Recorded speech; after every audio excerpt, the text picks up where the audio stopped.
네, 조금 전 국회 로텐더홀에서 이재명 대통령의 취임 선서가 있었죠.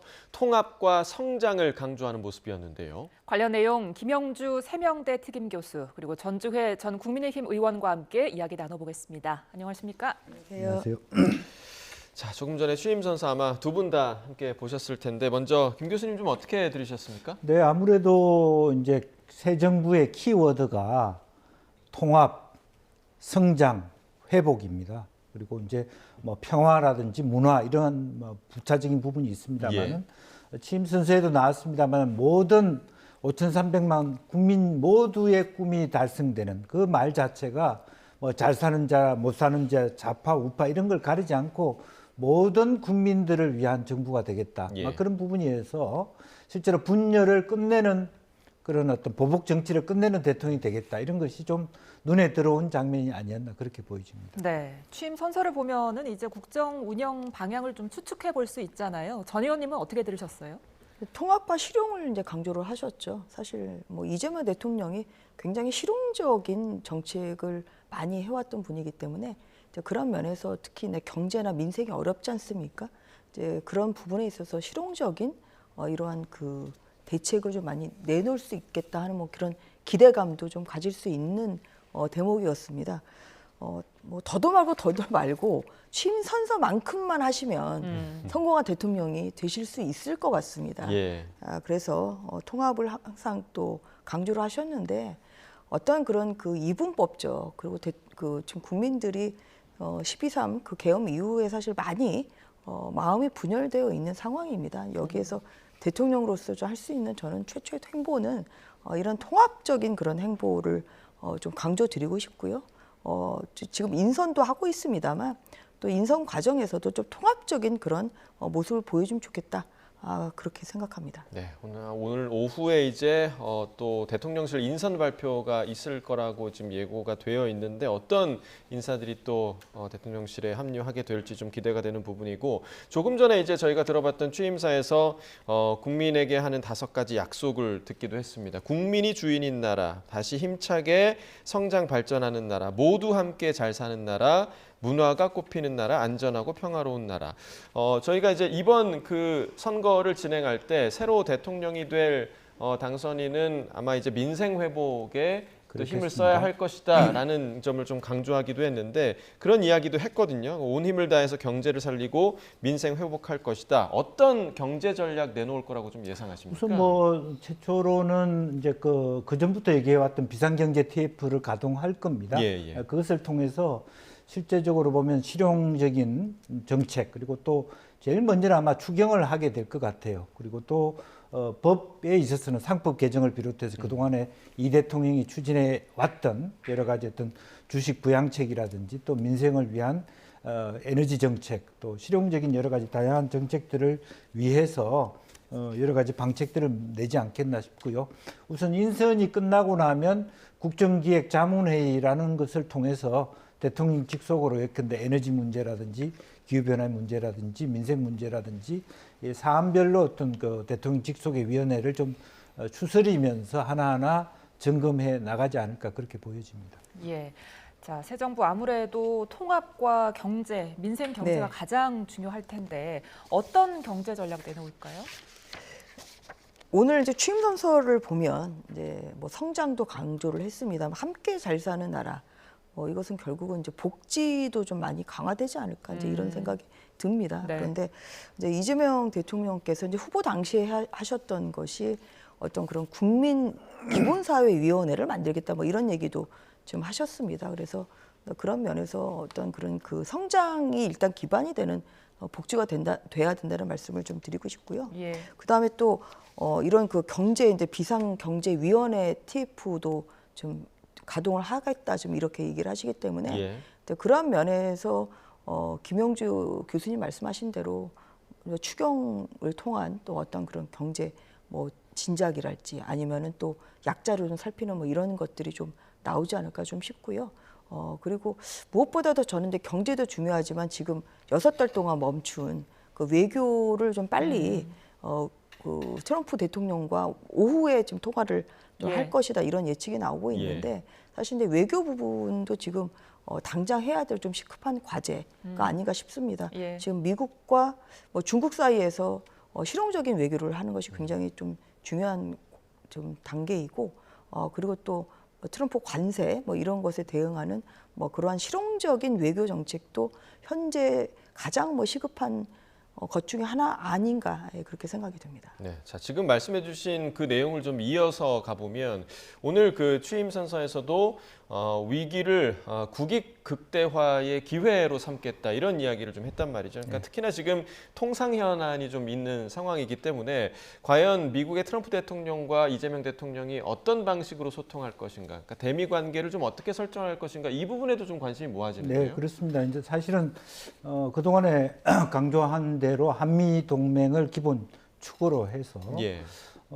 결과적으로는 우리나라와 미국이 해야 될 얘기가 굉장히 다양한 게 많습니다. 주한미군 문제뿐만 아니라 통상과 관련해서 또 실제적으로 조선 문제, 미국과 조선 문제, 예. 자동차라든지 어떤 대기업이 오고 가고 하는 반도체 문제까지 포함해서 여러 가지 현안 문제를 얘기할 것 같고요. 그리고 뭐 부수적으로는 나중에 어떤 방산이라든지 또 실제적으로 보면 어떤 주한미군 주둔에 대한 주둔 비용 문제까지 논의를 하겠습니다만은 기본적으로 어쨌든 한미 동맹을 굳건히 한다라고 하는 예. 그 속에서 중국과 러시아의 외교는 실용적 관점에서 관리한다라고 하는 차원으로 아마 이제 우리 외교 안보 라인이 그렇게 기조를 맞춰가지 않을까 그렇게 생각이 들고, 특히 이번에 눈여겨봐야 될 것은 경상도, 부산, 강원도에 있어서의 이재명 후보에 대한 표심이 지난 선거에 비해서 많이 두드러졌다라고 하는 것은 사실은 해양 관련된 현안들이 굉장히 고통스럽다. 중소조선소라든지 수산업이라든지 이제 그런 어떤 에너지 부분도 있지 않습니까? 예. 석탄이라든지 가스라든지 이런 부분이 있기 때문에 지금 현재 현 정부에서도 해양 북극 항로 관련된 컨트롤 타워를 만들겠다. 그리고 해수부를 부산으로 이전하겠다라고 하는 그런 것이 현재 맞물려 있는 상태입니다. 외교 안보와 실용적인 경제 문제와 맞물려 있기 때문에 그런 부분에 대한 어떤 종합적인 논의가 첫 번째 인선 안에 드러날 것입니다. 국정원장, 안보실장, 또 외교 관련된 컨트롤 타워를 아마 오늘 내일 중으로 다 정리하지 않을까 그렇게 보여집니다. 예. 자, 잠시 뒤 오후에 이제 트럼프 미국 대통령과 첫 네. 통화를 할 것이다 이렇게 추측이 나오고 있는데 네. 자, 통상적인 상황이라면 뭐 덕담과 축하가 오가겠지만 트럼프 네. 대통령 특성상 뭐 돌발적으로 관세 이야기가 나올 수도 있다 이런 전망도 있잖아요. 뭐 충분히 그럴 수 있을 것 같습니다. 예. 그래서 대선 또 기간 동안 뭐 김현종 씨가 또 미국 방문해서 이재명 당시 후보의 어떤 그런 미국 관련한 뭐 이런 정책에 대해서 설명을 했다. 예. 뭐 이러한 지금 보도도 나오고 있지 않습니까? 그래서 예. 어느 정도 그 이재명 정부가 생각하는 그런 그 미국과의 그 외교 관계 뭐 이런 것은 지금 아마 트럼프 행정부에 전달이 됐을 거라고 생각을 합니다. 예. 그렇다고 하면 이재명 대통령도 굉장히 실리적이신 분이고 또 트럼프 대통령도 굉장히 실용적인 분이기 때문에 오늘 첫 대화이긴 합니다만 그냥 본론으로 바로 들어가서 뭐 관세랄지 아니면은 또 뭐 주한미군 관련한 뭐 이런 이야기도 나올 수도 있을 것 같습니다. 그런데 뭐 가장 기대되는 거는 이제 항상 대통령이 취임을 하면 미국을 언제 방문한다. 사실 이제 그런 날짜가 좀 잡혀지는지 이제 이런 것도 굉장히 또 관심사 중에 하나거든요. 예. 지난 이제 윤석열 대통령도 취임하고 처음 방문한 나라가 이제 미국이었습니다. 근데 그런 만큼 오늘 대화에서는 좀 그런 구체적인 또 방문 뭐 이런 것까지 좀 정해지면은 더 앞으로 트럼프 정부와의 어떤 한미 동맹 강화에 있어서 또 큰 시발점이 되는 뭐 그러한 통화가 될 수도 있을 것 같습니다. 네, 오후에 이루어질 것으로 예상되는 미국 트럼프 대통령과의 통화 내용도 저희가 좀 주목해야 할 부분인 것 같고요. 예.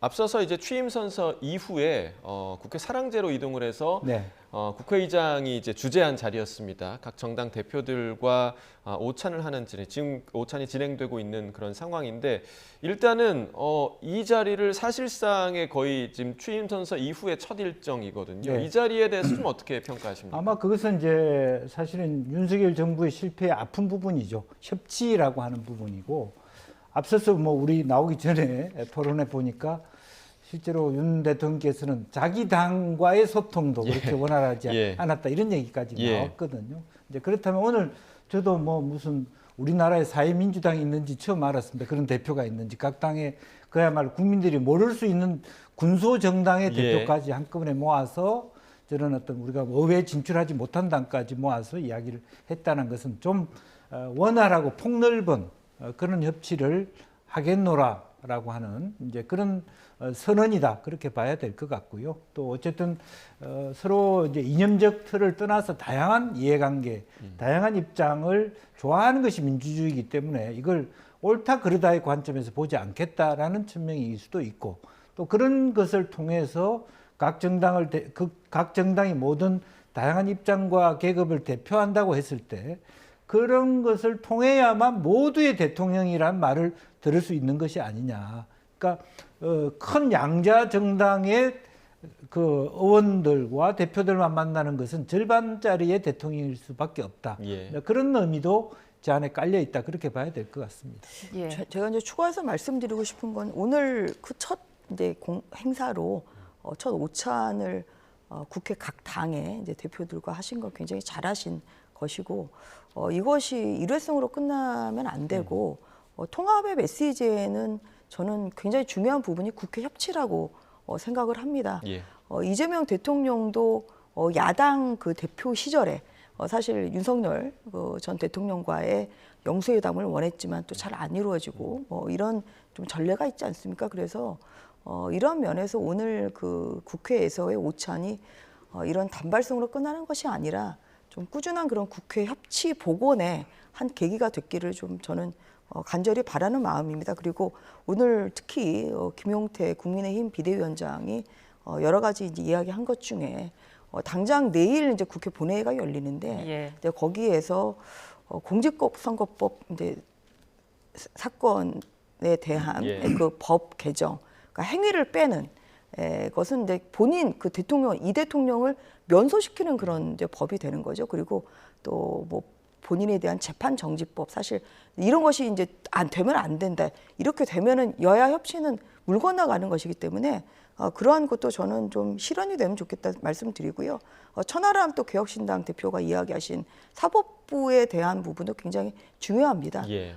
뭐 어떤 그런 대법관 증언이랄지 뭐 아니면은 또 지금 조희대 대법원장이나 특검법도 지금 국회 법사위에 상정이 돼 있습니다.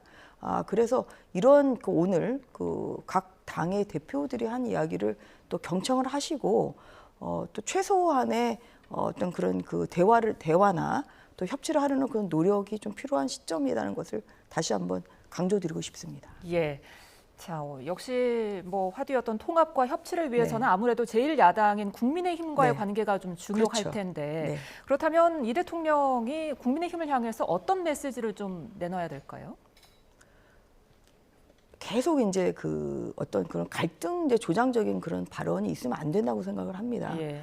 저는 사실 이게 그 비상계엄으로부터 시작된 이 대통령 이제 선거이고 그렇기 때문에 또 민주당 후보인 이재명 후보가 당선이 됐습니다만 지금 오늘도 계속 민주당 쪽에서 나오는 것은 내란 종식이라는 말씀을 하시는데 사실 위헌적인 비상계엄이냐 이것이 꼭 내란은 아니거든요. 그런데 내란 종식을 하면 막 계속 말씀하시면 결국은 그 행보가 그럼 내란 특검법을 지금 내고 또 이것을 통과시킬 것인가? 지금 후보 시절에도 내란에 동조한 사람은 끝까지 지금 뭐 책임을 묻겠다 이런 취지의 말씀도 하셨기 때문에 예. 네, 그렇게 되면 이게 이제 통합은 물 건너가는 것이고 사실 국민의힘과의 협치도 굉장히 어려운 것이죠. 키는 이재명 대통령과 민주당이 가지고 있다는 말씀을 꼭 드리고 싶습니다. 왜냐하면 네. 국민의힘은 지금 171석대 지금 107석에 굉장히 큰 차이가 나는 예. 그런 2당입니다. 그렇기 때문에 야당이 할 수 있는 것은 민주당이 야당 시절에는 171석의 거대 의석으로 어떤 원하는 국정을 위해서 필요한 법안도 지금 부결을 시키고 그리고 또 오히려 31번에 걸친 국무위원 탄핵이랄지 사실 여러 가지 국정 발목 잡기가 많이 있었죠. 하지만 지금 107석의 국민의힘으로서는 야당이나 아니면 국정을 발목 잡을 수 있는 수단이 전혀 없습니다. 예. 전혀 없기 때문에 그러한 면에서 정말 그 오히려 관용과 그 오히려 좀 도량을 좀 보여준다고 하면 그러면 그 국민의힘과의 협치도 굉장히 잘 될 것이라고 생각합니다. 다시 한번 강조드리지만 키는 거대 여당이 쥐고 있다는 말씀 다시 한번 드리는 바입니다. 네, 지금 뭐 전 의원께서는 관용 이야기를 좀 하셨지만 조금 전에 이제 이재명 대통령의 취임 선서 이후에 그 내란 관련한 이야기가 있었거든요. 그러니까 내란에 대해서 철저한 규명을 하겠다, 합당한 책임을 묻고 재발 방지에 힘쓰겠다 이런 내용이 분명히 있었습니다. 자, 그러면 이 부분이 좀 지금 전 의원 말씀하신 대로 협치를 저해하는 요소가 될까요? 어떻게 좀 예상하십니까? 그러니까 그것을 명쾌해야죠. 어떤 정도까지의 내란에 대한 종식적인 예. 부분이고 어떤 부분은 정치 보복인가라고 하는 데피니션을 좀 명확하게 해서 그야말로 어떤 민주주의, 즉 계엄이라든지 내란이라든지 이런 것들이 다시는 없는 나라를 만들어야 된다라고 하는 것은 명확한 부분일 거라고 봅니다. 이제 예. 국민이 동의할 수 있는 선이 어디냐라고 하는 것에 대한 토론이 있어야 되고. 그러니까 왜냐하면 이재명 대통령이 이제 후보 때부터 나는 네. 보복하지 않는다 네, 그런 네, 얘기 네. 반복해서 그러니까 했거든요. 다른 사람 보기에는 말 바꾸기냐 그렇게 보여질 수 있는 부분이 있을 수 있겠지만 말은 보복하지 않는다 하면서 내란은 종식한다 이게 말이 되나 이렇게 볼 수 있기 때문에 더군다나 내란 종식에 관련된 범죄 행위는 어떤 것들이고 예. 또 실제적으로 정치 보복은 어떤 것인가에 대한 구분부터 해야 될 것이고 따라서 이것이 말하자면 새로 야당이 된 국민의힘에 대한 야당 죽이거나 정치 보복이 아니기를 예. 그렇게 구분해내야 될 것 같고요. 이미 내란 동조 세력이라고 하는 것은 일부 아마 국민의힘 내에 어떤 연관된 분들이 없지 않아 있기는 있을 겁니다. 이제 그렇지만 그걸 철저하게 국민들이 합의할 수 있는 선에서 그야말로 12.3 계엄에 대한 연관된 부분을 명확하게 밝히는 측면에서의 처벌이 있어야 된다.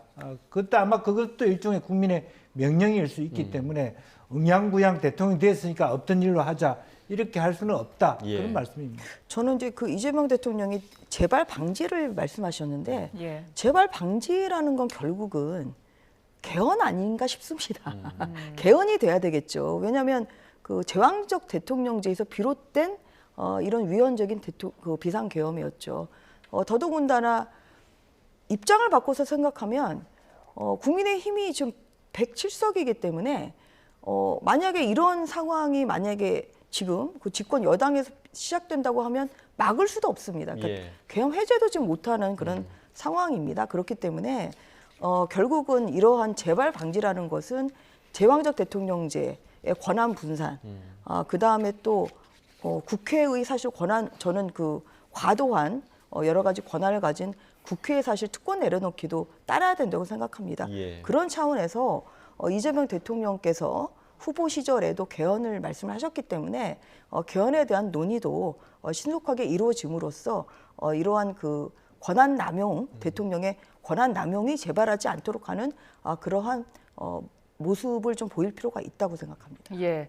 자, 자연스럽게 그러면 개헌 이야기를 좀 더 해보죠. 이재명 대통령이 후보 시절에 지금 4년 연임제에 대한 공약을 내세웠는데 이번에는 정말 개헌이 될 수 있을까요? 아마 그것은 이제 실제로 그 전부터 본인이 공표는 다른 후보들에 비해서 굉장히 늦게 한 건 사실인데 예. 실제로 당내에서 그런 개헌안을 검토한 건 사실이었고 이미 그 전 대통령 때 이미 공약으로 내세운 바가 있었습니다. 예. 이제 그런 건데 아마 지방선거를 기점으로 내년 되면 좀 더 구체적으로 그 개헌안을 합의해 볼 수 있지 않겠느냐 그렇게 생각이 듭니다. 예, 자 지금 보고 계신 장면 국회 사랑제 지금 현재 장면을 보고 계십니다. 국회의장 우원식 국회의장이 주재한 정당 대표들과의 오찬을 마치고 나오는 이재명 대통령의 모습을 보고 계시고요. 오늘 오찬 사랑제에서 이루어진 오찬에서는 메뉴가 비빔밥이었다고 하죠. 그러니까 통합의 의미를 담은 비빔밥을 지금 식사를 하고 나서는 이재명 대통령의 모습 함께 보고 계십니다. 네, 이후로는 이제 아무래도 용산 대통령실로 향할 것 같은데요. 예. 자, 대통령실로 향하기 전에 지금 차량 앞에서 각 당 대표들과 인사를 나누고 있는 모습 보고 계십니다. 자, 용산 대통령실로 가게 되면 이제 그곳에서부터 업무를 시작하게 되는 네, 걸까요? 그렇죠. 근데 예. 이제 그 대통령 탄핵으로 이제 시작된 그 대선이기 때문에 예. 지금 사실 인수위가 없다는 건 상당히 좀 아쉬운 부분입니다. 예. 이제 가자마자 바로 임기실을 하고 예. 그러면 업무 처리를 좀 해야 되는 네. 상황인데 지금 뭐 인선이 사실 또 오늘 첫날이다 보니까 뭐 이루어지려면은 뭐 문재인 대통령 때는 또한 상당한 시간이 좀 전례를 예. 보면 또 그런 면에서 빨리 그 내각 인선도 좀 시급할 거라고 생각을 하고 있고요. 그리고 아무래도 지금 당분간은 또 전 정권에서 임명된 장관들과도 저 업무 뭐 보고도 받고 업무 예, 처리도 맞습니다. 하셔야 되는 그러한 이제 상황이 어느 정도는 좀 그 약간의 불편한 동거. 좀 이어져야 되는 그런 상황인데 네. 아까 통합을 말씀하셨기 때문에 또 그동안에 좀 밀린 업무가 상당히 있을 거라고 생각을 합니다. 그 부분에 대해서 업무 처리를 바로 좀 개시하는 뭐 그런 바쁜 하루가 되시지 않을까 그렇게 생각이 듭니다. 네, 자 지금 여의도 국회의사당을 출발해서 용산 대통령실로 향하는 이재명 대통령을 태운 차량을 함께 보고 계시고요. 그 뒤로 경호 차량들이 지금 함께하는 모습도 보고 계십니다. 잠시 뒤에는 용산 대통령실에 도착을 하는 이재명 대통령의 모습을 보실 수가 있을 텐데 지금 방금 이제 전 의원께서 말씀을 해주신 대로 그러니까 이전 정부 국무위원들과의 약간은 불편한 동거 기간이 있을 수 있다. 이 기간 동안의 업무 처리가 좀 어떨 거라고 좀 예상하십니까? 저는 이제 그 차관 인선을 통해서 그 문제를 빨리 정리할 거라고 봅니다. 예. 우선 장관은 정부 조직법도 바꿔야 되고 청문회도 거쳐야 되기 때문에요. 네. 그러니까 새로 어쨌든 비서실장 총리를 먼저 인선하고 차관 인사를 통해서 각 정부 부처의 현안들을 사실은 현재 있는 그 장관들하고 이렇게 자리하기도 사실은 굉장히 이렇게 공공한 부분이 없잖아 있지 않습니까? 이제 그런 측면이 있기 때문에 그분도 서로 불편해할 것이고 형식적인 어떤 그 면담 자리는 있겠죠. 그러나 실질적인 이제부터의 총괄은 우선 차관급 인사로부터 각 부처별로 현안을 쭉쭉 받을 겁니다. 그리고 이제 지난 문재인 정부 때는 전체 강요를 다 마무리하는데 53일이 걸렸어요. 그러니까 5월 10일 날 했는데 7월 3일 마무리됐거든요. 예. 그런데 오늘 지금 얘기하시는 거 보면 재헌절을 이야기를 하거든요. 실제로 7월 17일 이전에 이 모든 것을 좀 끝내겠다는 의지일 수도 예, 있고 예. 그래서 그렇게 계산해 보면 한 10일 정도 마무리하는 시간을 좀 줄이겠다. 한 40일 내에 이 그 각 부처의 장관이나 인선들을 마무리하겠다라는 거고 어쩌면 그래도 다른 당의 후보보다는 이재명 후보는 준비가 많이 있어 왔기 때문에 실제로 보면 후보들을 장관 후보들이란다 이걸 추천받아온 나름대로 준비 기간들이 있었습니다. 그렇기 예. 때문에 속도는 좀 더 빨리 날 수 있다 그런 말씀을 드릴 수 있겠습니다. 예. 자, 이제 여의도 국회의사당에서 용산 대통령실로 향하는 대통령의 차량 행렬 지금 모습 보고 계십니다. 자, 화면이 잠시 지금 고르지 못했는데요. 시청자 여러분들의 양해 부탁드립니다. 자, 지금 뭐 하마평에 오르고 있는 의원들이 좀 있습니다. 김민석 민주당 최고위원이 초대 국무총리에 지명이 될 것이다. 이런 말들이 나오고 있는데 어떻게 보세요? 이런 인사? 이번 대선 승리에 굉장히 큰 공신 중에 한 분이 뭐 김민석 의원 아닌가 예. 싶습니다. 또 수석 최고위원으로서 역할도 잘 하셨고 그렇기 때문에 안정적인 국정 운영이라는 점에서 민주당 이제 의원 출신의 국무총리로 지금 인선을 하시는 것으로 생각이 됩니다. 그러니까 국민의힘 같은 경우는 의석수가 부족했기 때문에 사실 그 원내 의원들이 많이 그렇게 내각에 참여를 좀 못했습니다만 민주당은 이제 170석 정도 되는 아주 인재풀이 많기 때문에 자체적인 그런 원내 인사들도 많이 또 내각에 아마 포함되시지 않을까 싶고요. 그 첫 이제 그 출발점이 아마 김민석 의원이 이제 총리로 아마 임명이 된다고 하면 네. 예. 총리와 이제 수시로 협의를 하면서 또 생각하고 있는 그런 그 구체적인 또 인선이 좀 속도를 내지 않을까 좀 네. 그렇게 생각이 되는 부분입니다. 지금 말씀해주신 대로 이제 이번 선거에서 가장 큰 공을 세운 의원이라고 해주셨고 실제로 이제 김민석 최고위원 같은 경우는 윤 전 대통령의 계엄을 가장 먼저 그렇죠. 예언을 했다라는 인물로도 꼽히고 있고 실제 그 예언 이후에 그러니까 민주당 지도부에서 계엄을 대비한 매뉴얼을 만들었기 때문에 이제 계엄 해제 과정이 굉장히 원활할 수 있었다 이런 뒷얘기도 좀 들리더라고요. 네. 아마 그런 부분들이 사실이고 예. 또 그만큼의 어떤 그 김민석 최고 본인이 지니고 있는 어떤 학생운동사에서의 어떤 정당성의 문제, 예. 맥을 이루는 문제, 그리고 그런 정보를 입수했다라고 하는 것은 폭넓은 네트워크를 의미하는 거 아니겠습니까? 이제 그런 측면에서 아마 원래는 이게 그 사실 김민석 최고 같은 거는 당 대표로 하느냐의 고민들은 좀 있었던 것 같은데 최종적으로는 어쨌든 총리로 낙점해서 예. 전체적으로 좀 강하게 그 초기 정부를 구축하는 데 힘을 실겠다 그렇게 생각하고 원래 대통령께서는 국회의원들이 내각에 가는 걸 그렇게 좋아하지는 않는다고 그래요. 그렇지만 가장 핵심적으로 가져가야 될 부분은 가져가겠다. 강훈식 의원 같은 경우는 현역이지만 예. 어쨌든 비서실장으로 그동안에 쭉 그 가장 측근으로 같이 함께 해왔습니다. 예. 그래서 가장 편안하게 초기에 어떤 셋업하는 데 도움이 될 것이라고 보고 이제 비례대표 뭐 최종적으로 어떻게 될지는 모르겠습니다만 위성남 예. 주로 대사 같은 분이 이제 안보실장으로 오면 안보실장. 근데 비례대표는 자연스럽게 수년해서 다른 분으로 채울 수 있으니까요. 승계가 되니까요. 승계가 되니까 아마 그런 정도 이미 그분은 어떤 전문 외교관 출신이기 때문에 그렇게 쓰지 않을까 그렇게 보여집니다. 예. 자, 이재명 대통령이 본격적인 업무를 시작하기 위해서 용산 대통령실로 이동하고 있는 모습 보고 계십니다. 지금 뭐 잠시 전에도 화면을 통해서 보셨겠지만 차량 안에서 거리에 이제 환영 인파들의 손을 흔드는 모습이 보이기도 했고요. 귀에 이어폰을 꽂고 있는 모습이 눈에 띄기도 했습니다. 자, 이제 용산 대통령실로 들어가게 되면 이제 업무를 시작하게 될 텐데 네. 1호 업무 지시는 뭐가 될까요?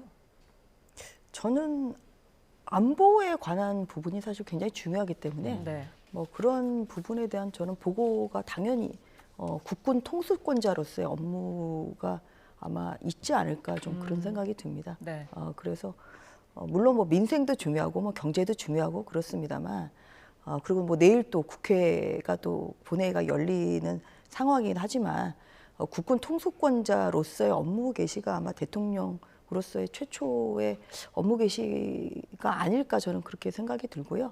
아마 그런 부분에 대한 좀 업무 보고를 일단 받는 뭐 그런 수순이 좀 아닐까 그렇게 좀 예측하고 있습니다. 그리고 인선을 하셔야 되잖아요 지금. 그게 가장 그래서 급하죠. 그래서 이제 다른 것보다 이제 그 비서실장만 있고 지금 여러 이제 수석 비서관들도 또 임명을 하셔야 되고 네. 당장 이제 대통령실이 돌아가야 되는 상황이기 때문에 대통령실 인선 그리고 또 뭐 차기 내각에 대한 뭐 인선 이런 중요한 그런 인선에 대한 것을 또 들어가서 급하게 빨리 처리해야 될 업무 중에 하나가 아닌가 그렇게 생각이 됩니다. 네, 지금 이재명 대통령을 태운 차량이 이제 마포대교를 건너서 강변북로 쪽으로 진입을 하는 것 같네요. 그래서 강변북로를 거쳐서 이제 용산 쪽으로 들어갈 예정인데 이제 집무실 문제도 좀 있습니다. 그러니까 네. 용산 대통령실 집무실을 계속 사용할 것이냐, 아니면 조금 사용하다가 정말 이재명 대통령이 이제 후보 때부터 잠깐 사용하다가 청와대로 옮겨갈 거다, 뭐 이런 얘기를 했었는데 실제로 좀 그렇게 될 거라고 보십니까? 네, 뭐 아마 그 여러 후보들이 각 그 다른 얘기들이 다기하게 나왔습니다만은 가장 현실성이 있는 얘기를 후보 시절부터 했다고 생각이 듭니다. 그러니까 청와대를 저렇게 그냥 그 남겨놓기가 어렵다라고 하는 생각이고요. 또 실제로 용산이 왜 문제가 되냐면 오물풍산 같은 경우에도 실제로 합참하고 그 대통령실이 같이 있지 않습니까? 단순히 오물풍선이 아니라 지금 이제 현대전 드론 전쟁 같은 경우는 가장 취약합니다. 실제로 오물풍선이 용산에 떨어진 것도 떨어졌잖아요. 있잖아요. 예, 예. 왜 그러면 청와대는 왜 안전한가 하냐면 뒤에 북악산이 있기 때문에 뒤에서 넘어오는 바람 때문에 바로 밑으로 떨어지지 않는 부분도 있는 거예요. 예. 그래서 안보적 상황도 분명히 저 안에 포함되어 있는 거거든요. 지금 현재 대통령실은 대통령이 그렇게 나오실 때 소통 때문에 나왔지만 실제로 소통이 되는 것도 아니에요. 이제 그리고 보안의 문제도 분명히 있습니다. 실제로 보면 대통령실이 저도 가봤습니다만 국방부 장관 사무실을 대통령실로 했던 거 아닙니까? 그게 어떤 보안이 있는지라고 하는 부분에는 아직도 캐치 마크 있기 때문에 다시 일정한 들어가도 되고 중국에 사실은 조대도 국민에게도 말하자면 열어주기도 하거든요. 일이 있을 때 그런 것처럼 청와대를 조금 더 실용적으로 부분적으로 대통령이 사용하고 부분적으로는 국민에게 개방해 가는 그런 절충안이 있지 않겠냐. 다만 청와대를 다시 준비하는 2~3개월 동안에는 현재 있는 사무실을 쓰겠다. 이제 그런 부분이고 제일 이제 골치 아픈 부분은 공간에 대한 문제일 겁니다. 어디에서 출퇴근할 것인가. 어젯밤에도 그 개항에서 나오시는데 또 상당히 꽤 시간이 걸렸어요. 걸리지 않습니까? 물론 일부러 신호등도 지키고 하는 그런 모습 때문에 그런 것도 있지만 실제 출근 시간을 개항에서 출근하는 것은 굉장히 시민들에 대한 불판이 클 겁니다. 그래서 아마 당내에서는 그래도 한남동 공간에 대한 부정적 시각이 굉장히 크다고는 하지만 그래도 그 공간을 일정 정도 사용할 수 있지 않겠냐. 혹은 총리 공간을 우리 김민석 총리 그 후보한테 양해를 구해서 들어가기 전에 조금 사용하는 것도 하나의 방법이 될 수 있겠다 그런 생각입니다. 네, 이재명 대통령이 뭐 청와대 입성과 더불어서 이야기한 게 세종으로 집무실을 이전하겠다. 이것도 있었잖아요. 네네. 임기 내에 가능하겠습니까? 이제 그렇게 좀 되기 위해서는 뭐 여러 그 법안까지는 좀 아닙니다만 사실 그러니까 뭐 어떤 그런 이제 서울에 집무실을 두고 또 좀 부속적인 이제 집무실을 뭐 두겠다 이런 또 공약을 좀 하셨는데 이것은 시작은 할 수는 있을 것 같습니다. 근데 좀 효율성이 사실 좀 문제가 될 것 같아요. 물론 뭐 여러 정부 부처가 세종시에 있습니다만 사실 그 세종시에 또 그 대통령 집무실까지 이제 세종시에 있는 경우에 어떤 장점도 있고 단점도 있고 이렇기 때문에 공약으로 이제 지금 내세우긴 했습니다만 그러한 부분에 대해서 저는 면밀한 검토는 필요하다고 생각을 합니다. 그래서 어떤 국정 운영을 효율적으로 운영하는 것이 가장 중요한 부분이기 때문에 이제 그런 것이 어떤 좀 부분인지에 대해서 좀 더 추가적으로 좀 생각을 해보시면 좋지 않을까 싶고요. 지금 뭐 이 관저 관련해서는 지금 국무총리 관저가 지금 제가 알기로는 지금 비어 있잖아요. 그 한덕수 총리가 또 사임을 하셨기 때문에 뭐 그래서 아마 오늘 첫날 대통령 이제 취임하고 첫날을 어디서 보내느냐 이것도 국민들의 관심사이신데 아마 국무총리 뭐 관저도 또 이동 거리나 뭐 여러 가지를 감안할 때 뭐 보안 유지나 이런 것을 감안할 때 충분히 그 국무총리 관저도 유력한 그런 그 임시 거처는 될 수 있을 것 같습니다. 그러니까 논의를 거쳐서 이제 이후에 이제 공식적으로 발표가 될 것 같고 지금 보시는 화면은 이제 왼편은 도로 화면을 보고 계신데 이재명 대통령이 지금 용산 대통령실로 이동하는 모습을 왼쪽 화면으로 함께 보고 계시고요. 오른쪽은 용산 대통령실에서 이제 대통령실 직원들이 대통령의 도착을 기다리고 있는 모습, 대통령실 그 문 쪽을 함께 보고 계십니다.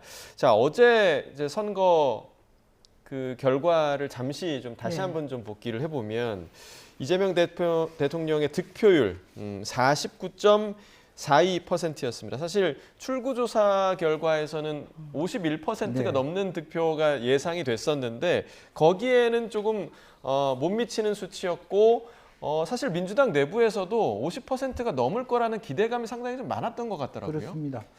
아무래도 처음에 생각한 것보다 강원 그다음에 대구, 경북, 부산, 불경 쪽에서 좀 적게 나왔던 것 같고 또 서울에서도 조금 덜 받았지 않았겠나 이런 것들이 조금 모여져서 한 1~2% 정도의 감소가 있지 않았겠나. 그러니까 특히 이제 불경 같은 경우에 마지막에 조금 더 보수 결집 요소가 있었다. 뭐 그렇게 봐야 될 것 같고요. 예. 대구도 마찬가지일 것 같다는 생각이 듭니다. 예. 그 퍼센트로 보면 이제 이재명 대통령이 3년 전에 47.83%를 얻었거든요.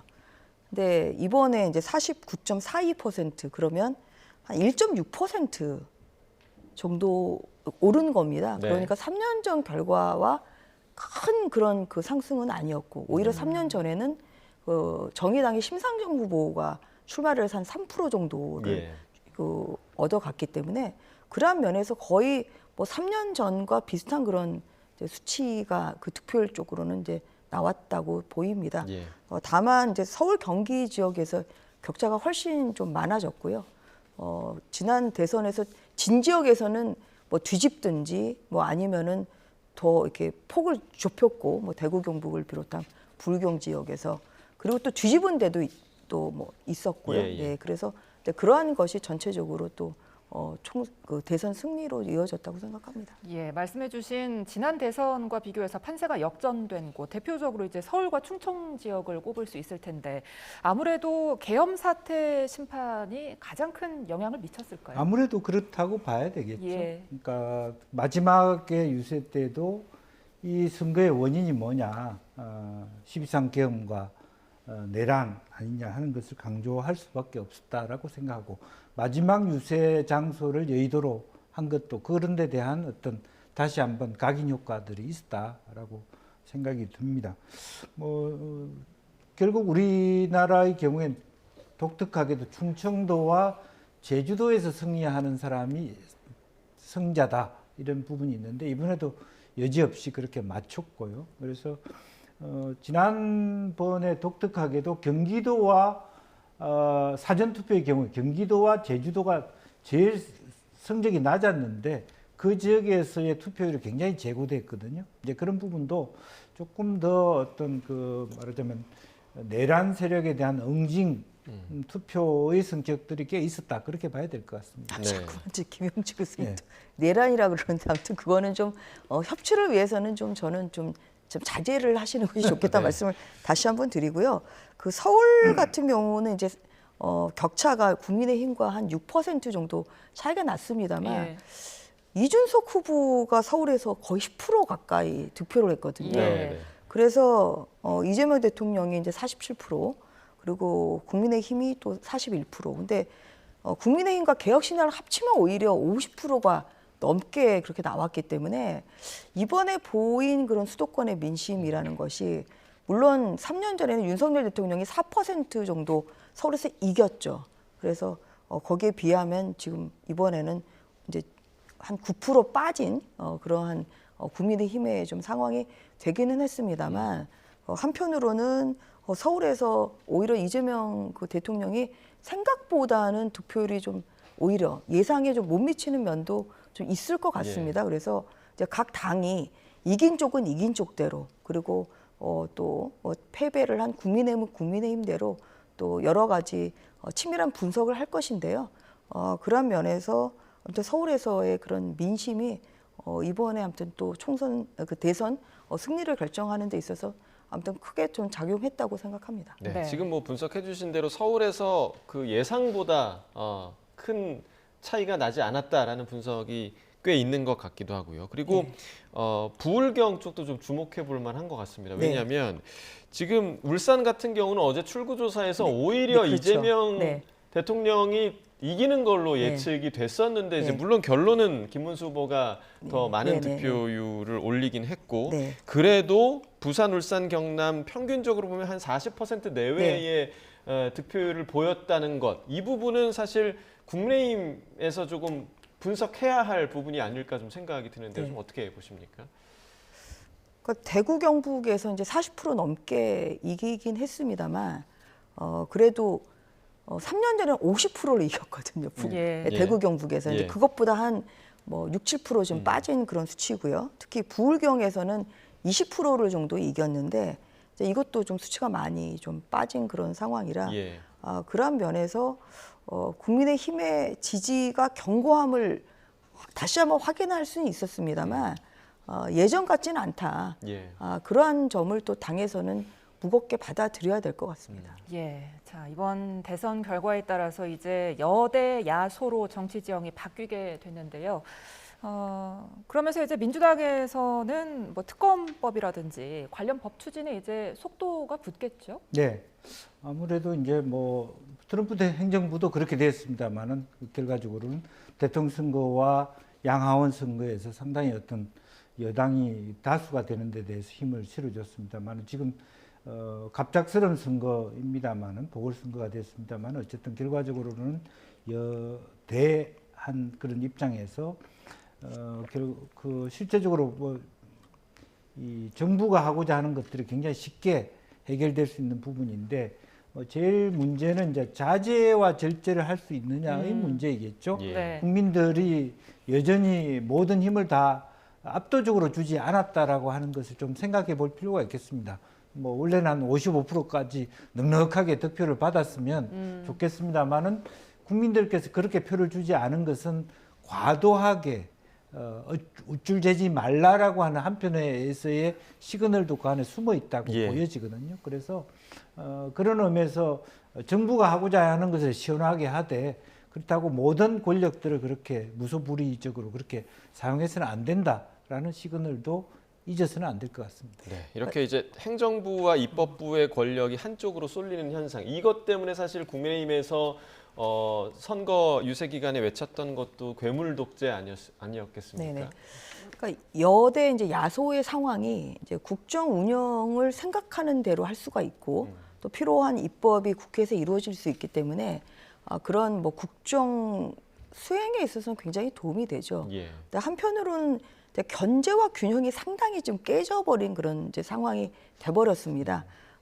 민주당이 뭐 국회뿐만 아니라 입법부 그리고 또 행정부까지 지금 그렇게 또 그 권한을 가지게 되고 예. 좀 그런 상황인데 사실 우려스러운 것은 사법부의 독립은 굉장히 중요하죠.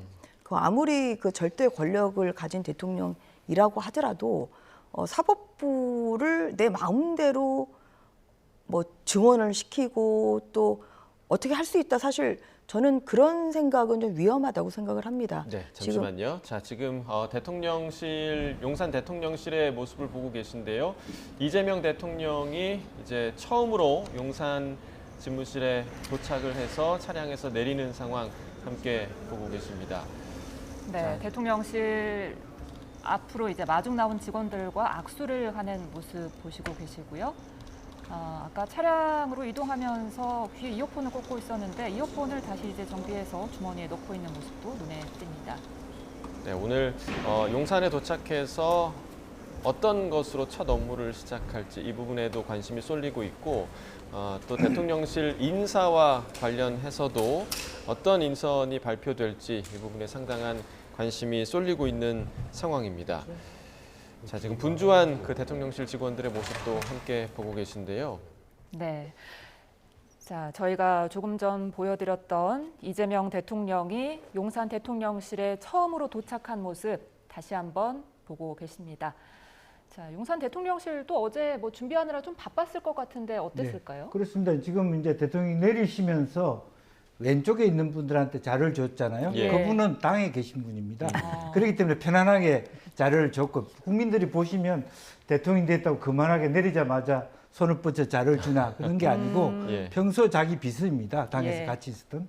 그리고 오른쪽에 계신 분이 실제로 이제 대통령실. 원래 대통령실에 예. 근무하는 분이죠. 그래서 이미 말씀하셨다시피 우리 스태프들이 이제 어제부터 작업을 시작했다 그렇게 보시면 될 것 같고 이제 들어가시자마자 여러 가지 어떤 그 현장에 대한 뭐 소개라든지 또 뭐 매뉴얼에 대한 이야기라든지 그리고 뭐 아까 말씀이 있었습니다만 인선안이나 또 최초로 뭐 비상경제 TF 같은 관련 안에 대한 보고들을 좀 받지 않을까 뭐 그렇게 생각하고 향후에 아마 이제 각 그 시간 되는 대로 각 부처에서 장관이나 차관이 업무 보고를 할 수 있는 그런 일정들을 좀 대통령과 아마 편안하게 소통하지 않을까 그렇게 보여집니다. 그리고 또 이제 주목되는 점이 이재명 정부에서의 당정 관계는 어떻게 될 것인가. 왜냐하면 지난 정부에서는 상당히 수직적인 관계라는 그런 비판이 굉장히 좀 많았었는데 이번 정부에서는 조금 당정 관계가 수평적인 관계가 될 수 있을 것인가. 네. 이런 전망은 좀 어떻게 하시나요? 실제로 뭐 그동안에 솔직히 말씀드리면 흔히 이재명 일극체제 그런 얘기도 했지 예, 않습니까? 예. 갑자기 수직적인 어떤 당의 시스템 자체가 수평적 당정 관계라고 받을 수 있기는 어려울 것 같습니다. 그러나 어떤 당의 주요 인사들이 뭐 총리라든지 비서실로 들어가면서 연관을 맺으면서 대통령과 굉장히 수평적인 네트워킹을 할 것이고요. 또 대통령 주변에 있는 사람들과의 격이 없는 토론을 통해서 그와 같은 다양한 피드백을 받을 수 있는 구조, 사실 긍정적인 의미에서 비선 구조, 그다음에 사실 국정기획자문회의가 조금 더 긍정적인 역할을 통해서 수평화를 만들어 가야 되는 과제에 있다. 그래야만 앞서 우리가 경험했던 실패한 대통령의 경로를 이재명 대통령이 겪지 않게 된다. 그런 말씀을 드릴 수 있을 것 같습니다. 네, 이번에는 국민의힘 상황도 좀 살펴보죠. 대선 패배 이제 책임론을 둘러싼 내용이 심화되지 않을까 이런 우려가 많은데 당 분위기는 어떻습니까? 아무래도 이번 이제 그 대선의 시작전부터가 저희가 굉장히 좀 어려운 상황이었죠.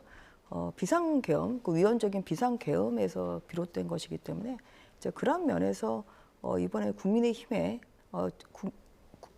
국민들이 주신 뭐 이런 그 심판의 의미를 잘 새겨야 된다고 생각합니다. 그리고 그동안에 또 짧은 뭐 대선 기간 동안이었습니다만 각자의 또 역할을 하기 위해서 최선을 다했기 때문에 국민의힘이 지금 나아가야 될 방향은 분골쇄신하는 그런 것이 필요합니다. 그런데 내부적으로 또 누구 때문이다, 누가 잘했네 못했네 이렇게 만약에 분란이 생긴다고 하면 국민들께서 이번에 주신 41%의 이런 지지도 아마 걷어들이실 겁니다. 그렇기 때문에 이번 대통령 선거에서 국민들이 주신 이러한 질책의 의미를 잘 새기고 국민의 힘도 저는 통합의 방향, 화합의 방향으로 가야 된다고 생각합니다.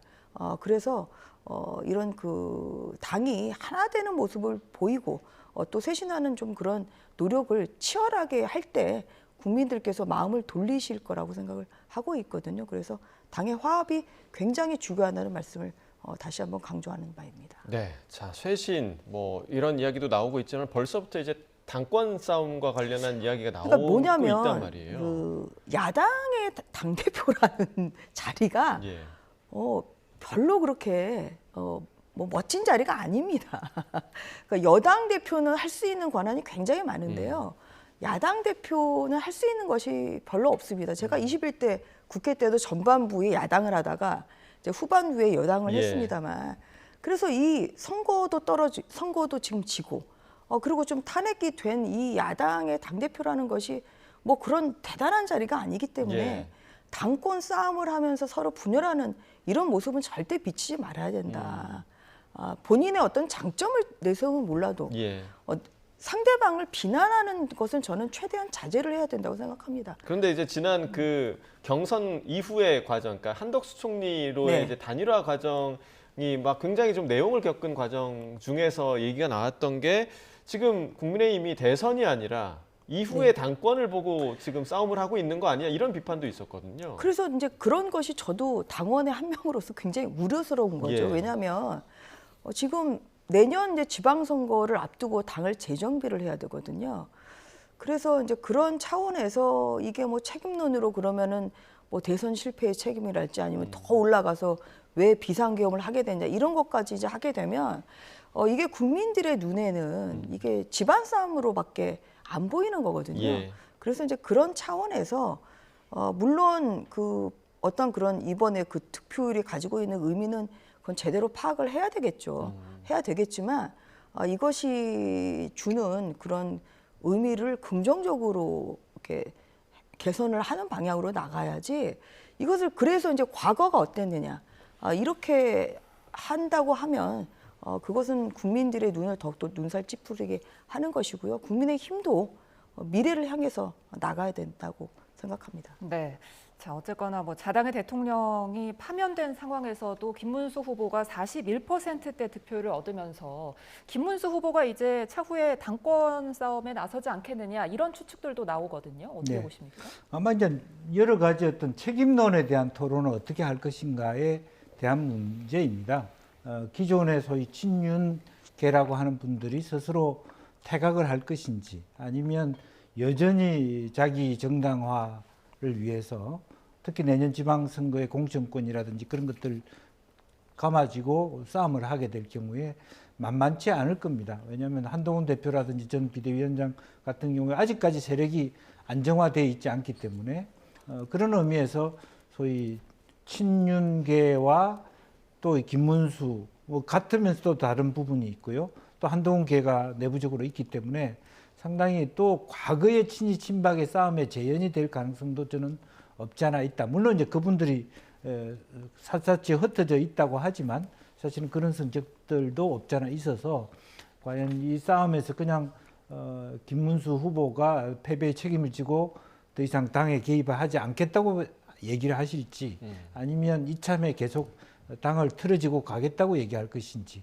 또 하나는 어쨌든 이준석 대표의 당과의 관계를 어떻게 할 것인가에 대한 토론을 계속 연결시킬 것인지 안 할 것인지 그게 따라서 좀 진폭이 달라지지 않을까 그렇게 보여집니다. 그 김용태 비대위원장은 어떻습니까? 왜냐하면 갑자기 이제 비대위원장을 맡게 됐고 선거 과정 중에서 그리고 그 과정에서 나름 쓴소리도 굉장히 많이 했거든요. 네. 윤 전 대통령의 이제 당과의 관계의 측면 그리고 나름의 상징성도 있고 그런데 이제 이후에 김용태 비대위원장의 위치가 좀 어떻게 될 것이냐 이 부분도 좀 관심 가는 대목인 것 같아요.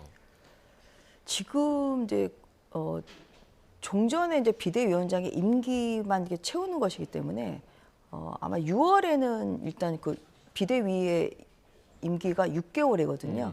그래서 이제 더 가기 위해서는 어떤 그런 더 계속 그 추인을 좀 받아야 되는 뭐 그런 상황입니다. 예. 그래서 좀 그 당원들의 일단 의사가 굉장히 필요하다고 생각하고요. 그리고 계속해서 근데 비대위로 가는 것도 좀 한계가 있는 것이 네. 또 지금 비대위원장은 최근에 임명이 됐습니다만 종전의 비대위원들은 또 작년 연말에 또 취임하신 분들이기 때문에 예. 그러한 면에서 뭐 새로운 비대위를 꾸릴지 아니면은 다시 전당대회로 갈지 좀 네. 그거에 대한 결정은 필요할 것 같습니다. 그래서 6월이기 지금이 6월이기 때문에 그 부분에 대해서 당에서 좀 결정을 해야 될 것 같은데 뭐 자연스러운 것이 저는 좋다고 생각합니다. 그래서 뭐 잘하고 잘못하고 이제 이런 것이 아니라 지금 이제 이 대선 결과도 좀 이렇게 나왔기 때문에 자연스럽게 좀 전당대회를 통해서 좀 새로운 당대표를 당원들의 손으로 좀 뽑고 새로운 당대표를 중심으로 해서 단일 대우와 화합의 이런 국민의힘으로 좀 나아가야 되지 않을까 그렇게 생각하고 있습니다. 예. 예. 자, 뭐 한덕수 전 총리와의 단일화 과정에서 있었던 잡음 네. 때문에 쌍권 책임론에 대한 목소리도 커지고 있잖아요. 네. 지금 권성동 의원에 대한 뭐 책임론 이야기도 많이 나오는데 이 부분은 어떻게 될까요? 그 권성동 이제 원내대표가 이제 올 12월까지가 임기가 이제 되는 것인데 이번 이제 오늘 이제 새벽에서야 결과가 이제 나온 상황이라 이런 그 국민의힘의 대선 패배에 대해서 책임지는 모습을 어떻게 보여줄지 좀 거기에 대한 숙고는 필요할 것 같습니다. 예. 그래서 꼭 뭐 무슨 특정인이 아니라 이제 국민의힘 지도부가 어떻게 책임지는 모습을 보여주고 또 실망한 당원들에게 좀 어떤 모습을 보일지에 대해서 하루 이틀 아마 뭐 숙고하지 않을까 싶고요. 뭐 그러한 아마 가정에서 뭐 권성동 대표께서 뭐 사퇴할 가능성도 저는 배제할 수는 없지 않나 그렇게 생각하고 있습니다. 네. 자, 일단 국민의힘 수습 과정도 좀 지켜봐야 할 것 같고요. 마지막으로 이제 개혁신당 이준석 후보 또 한번 이야기를 좀 나눠보겠습니다. 그러니까 개혁신당은 사실 이번에 두 자릿수를 목표로 하고 있었는데 8%대를 득표를 했습니다. 실제로 저희가 이제 블랙아웃 기간이 있었지 않습니까? 그러니까 그 기간에 이제 3차 토론, TV 토론 이후에 공표가 되진 않았지만 계속 진행되는 여론조사 중에서 그 TV 토론 이후에 실제로 지금 두 자릿수에서 한 자릿수로 떨어졌다 이런 얘기도 좀 들리던데 이 TV 토론의 그 발언이 좀 큰 변수가 됐을 거라고 보십니까? 저는 일정 정도 영향을 있었지만 큰 변수가 되지는 않았다고 생각하고요. 왜냐하면 사실은 3위가 되는 후보는 항상 사표 심리 때문에 실제 여론조사보다 본 득표율이 떨어지게 돼 있습니다. 그러니까 최종적으로는 이제 그런데 그러한 경향에서 예컨대 1, 2% 떨어질 것에 한 1%가 더 떨어졌다.